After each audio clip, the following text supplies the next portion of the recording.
What's up, everybody? Kafka here, and today we finally did it. We finally hear some news about the new season 2, Diablo 4, the Season of Blood. We're gonna go through, give some thoughts, share it with all of you. I know I'd rather watch a YouTube video on it, so we'll see what I think and see if what we're gonna rate before the season starts. What we're gonna rate this season. So overall, I will have to say season one was pretty much a fun experience until about level 80, 90, and then it got a little goofy, right? There wasn't much to do. I hit 100, obviously pretty quick, and I did some things with my Sork and got some cool skills, abilities, ran a million Nightmare Dungeons, and that was about it. So I took a little bit of a break, but I'm excited to try the new season 2. Here we got the table of contents, but we're going to just dive right into the content here. So, new bosses will be unlocked. So there's a chart here you can kind of go through, but we'll have new bosses unlocked by completing specific end game content. Each boss has specific loot table, giving the players ability to target loot farm. So maybe each boss will have three different uniques or something like that that they'll able to drop, and you're able to look that up and see which bosses you need to farm to get the uniques that you're actually looking for. New England bosses will persist through future seasons, which is cool. So they're talking already about having new bosses. The certain bosses will require specific resistance gear to defeat them. So resist is a thing, everybody. Resist should work in this season. The final Uber boss, Duriel, will have a chance to drop Uber unique items. So that is actually a thing. In the live stream, they said that maybe if you have a clan, full clan of individuals, you'll see some of your clan members that actually have this or have these uber unique items. So this is actually going to drop. I'll believe it when I see it because we have not seen it. These are the new vampiric powers. There's 22 class vampiric powers. They will actually have armor pieces will drop with different types of packs, which will activate these powers. Sounds very similar to the Malignant Hearts. Hopefully, it is a little bit better. Better powers. Sounds like aspects a little bit. They can be unlocked and upgraded by collecting the season's currency, which is potent bloods, and they can be traded, which I thought was pretty cool. So you can see some examples here of these powers. Curse an enemy, evade, overpower. So this update didn't talk too much about the actual skills and like the math and all that stuff. That's going to be in a future update. This is kind of like the basics of the season. So there is a new thing that will spawn on the map called Blood Harvest, a new open world similar to event to Helltide. Blood Harvest will be available starting at level 1, and it will rotate between open zones. So this is where you're going to get you're not going to have a cave to go farm your malignant hearts that nobody really went to anymore after they got their hearts they needed. They will not replace Helltides. This is something, an additional event that is happening. So maybe this is cool. Maybe we'll see. We'll see if it makes it. We'll see if it's really easy to get your actual heart or your vampiric power you want, and then you never go to these again. That's kind of like my gripe about this. That might be the case. We'll see how that works. It looks like it's going to be green on the map like that. Some item changes. Gems will no longer drop. Oh, thank you so much. Don't fill my inventory up with gems. You'll receive gem shard materials that can be used to craft gems. Perfect. Overall, enchantments have been reduced again. Thank you so much. I always said, like, there's not enough gold going around unless you're doing some hacks to get enough gold to upgrade your gear through enchantments. Crafting materials will drop in a place of low quality gear. So they're reducing the stupid drop items maybe and giving you more crafting material. I like that. Normal and magic items will no longer drop in World Tier 3, and only ancestral items will drop in World Tier 4. Wow, that is a great thing. Thank you so much. Should have been like this since the game was actually started. So we like the enchantment cost updated. That is huge. The item power of loot will be directly correlated with the monster level. Okay. Should have been like that in the first place. I like that. Whispers of Cashew will provide a 10 power reward. The legendary caches will provide a plus 20 item power reload or reward. So better rewards from doing world bosses and like the trio whispers. And then rewards at Hell Tides will do 20 plus. So you're gonna get higher item level items doing the Hell Tides or doing the Trio Whispers or doing some world events, which is also very good. So the stash can be sorted and filtered, and it looks like you could create favorites. Another one that should have been out when the game came out. So now we're getting able to put favorites on our items. Hopefully that those can't be deleted if even if you accidentally hit the wrong button. You could sort your stash out, and then you could actually keep all your aspect with the same legendary power. You could group them together when sorted.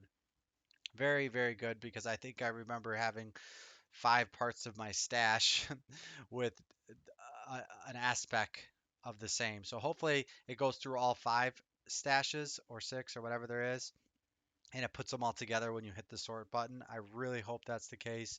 If not, you'll just have a couple stashes with just your legendary powers. Items can be marked as favorite, like I talked about, which cannot be salvaged or sold. So that just said that there, which is perfect. And then auto run has been added. I like this feature. Not on hardcore, obviously, but if you accidentally went to the wrong place on a map, you could probably just hit an auto run and it would automatically run there for you. So you could be looking at your inventory or something else like that. So very good. Streamer mode has been implemented to hide and identify information. Not too big of a deal. Combat text can be hidden, which isn't too big of a deal unless you're doing some crazy numbers and it's making you lag. And the mini map has been zoomed out. So little basic things, some cool things that might be helpful.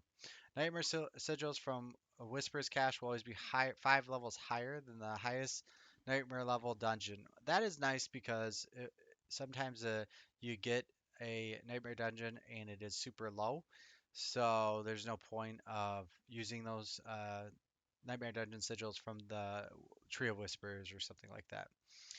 Gold rewards from Whispers have been increased. Awesome. We need more gold. Experience from Whispers and Helltides events have been increased. And Whisper's cache has been fixed to always give the correct item slot chosen. Helltide's chest icons are more clear, so maybe it's going to be easier to go on your map to where you want to go during a Helltide event. All right, Nightmare Dungeon changes. Nightmare Sigils will now teleport you directly into the Nightmare Dungeon. Wh- Why didn't they do that a long time ago? I don't understand. That's a pretty cool thing, I would think, right? You port and then zone in. That's annoying. So now you're going to port directly to the dungeon, and then your friends could join, or you could just start your dungeon right away. So making it a little bit faster. Nightmare Dungeon events will have higher mob density. So when you're having an event, even higher. That's pretty good. I feel like there was decent amount. And the Nightmare Dungeon PCs will be more resilient, no longer be one shot. So that's like when you have save these 3 people by the wagons and they get one shot instantly and you can't complete that event. So that's a good change too. Traps will be more clear and CC against players will be reduced. That is huge right there because they already kind of reduced it a little bit, but more CC reduction. And then also in Nightmare Dungeon, Paragon Glyph experience will be increased. I almost had everything at 21, but it took forever. I ran so many Nightmare Dungeons. So that is good to see that maybe they want us to focus on something else besides Nightmare Dungeons. So get your glyph through the Nightmare Dungeons maxed out and then start doing some other content like these end game bosses that they're talking about having. Very nice. Backstabbers when close. Monsters will attack from behind. Players become more vulnerable. Good. Monster critical resist. Monster attacks momentum reduce the damage of critical strikes. Death pulse will no longer Allow multiple death pulses to a stack. Yes, that was the one shot of a source. If you get stuck in a death pulse, you would die, so hopefully that's not the case anymore. Lightning Storm, when the player avoids lightning strike, they receive 35% movement speed for 5 seconds. That's actually pretty good. Drifting Shade will be activated for less time, but it will have a higher and will have a higher respawn time. So Drifting Shade is a little bit easier. So it's 5 to 3 seconds, and respawn time has been increased. Oh, respawn time has been increased by 2 seconds. Okay, so it's about the same then.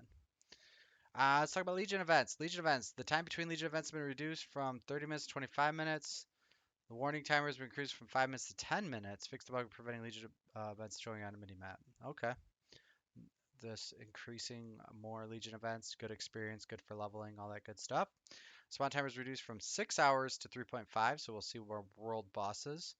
The warning timer has been increased from 30 minutes to 1 hour, so you'll know exactly when you need to do it. So basically, every 2 hours, you'll know when there's a world boss coming up. Fix the bug preventing world boss to show up on the map, and a world boss message will be sent to 15 players before the boss, or 15 minutes before the boss spawns. I wish they would have did something there around, actually like increasing, the loot. I guess they did kind of this. You're gonna get higher item level, so maybe the loot will be a little bit better when you're actually farming the world bosses. We'll see. So then we have some mount improvements. Mounts will be less likely to get stuck in twigs and pebbles. Very nice. Mount speed and boost could break through barricades. That is very nice as well. Mount base speed is increased. That's good. So for towns, because I felt like sometimes my character was faster than the mount character. Speed boost duration has been increased, and all cooldowns have been decreased. Okay, so maybe you could just run at max speed all the time, pretty much, I guess. Okay, this is pretty cool. So they added some things at the Tree of Whispers, Inoculus. So that's good for convenience. Stash has been added to every town by their waypoint, so I can port in real quick, drop my stuff off, and keep farming my dungeon or whatever I'm farming. Additional stash has been added to the capital cities. Very good. Gambling vendors have been relocated closer to their waypoints, make it a little bit more friendly in terms of those improvements, which is much appreciated. All right, so then general improvements. Renown rewards are automatically unlocked for all characters. That is if you've done them in previous seasons. Scrolls of Escape is for hardcore players, so if you disconnect from the game, you won't lose your character. Uh, so experience bonus will now multiply with world tier. So I believe that means to world tier 1's 100%, 200% world tier 2, 3, 100% world tier 3, and then 4 is 400%. And then I believe that would increase your potions as well. So that might be something that's pretty cool. We'll see if it's that much faster. I heard it was 40% faster leveling should be. Open world monsters in World Tier 3 and 4 now scale to player's level. They went back and forth on this. This was the case. They changed it and now they're going back to that. I think that's the right move because it made no sense to go into the open world when you were much higher level than them and not getting any experiences.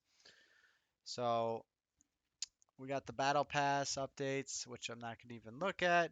And that was the last of it. I mean, we'll see when you actually take a look at each classes because they did say there is lots of changes to all uniques. So all uniques are going to change in some way, shape, or form.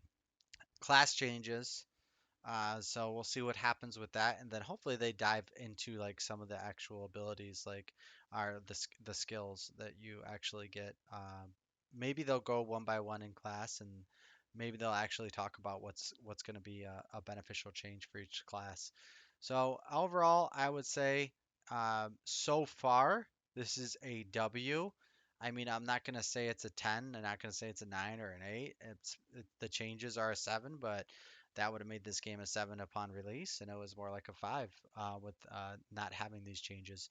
So there is a lot of hype around this season. Sometimes I think that could be a good thing. Something could be a bad thing because if it doesn't live up to its expectations, then it could be a bad thing. If it lives up to expectation, that is great.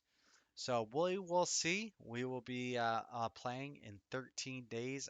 10/17 is the release. So I'm excited to do some live streaming, to play with all, or to hopefully play with a lot of my friends. Anyone that wants to join a group during a live stream, or just share some cool videos with you guys around Season 2, Diablo 4, Season of the Blood. Thank you guys for watching. This is the newest update, and we out.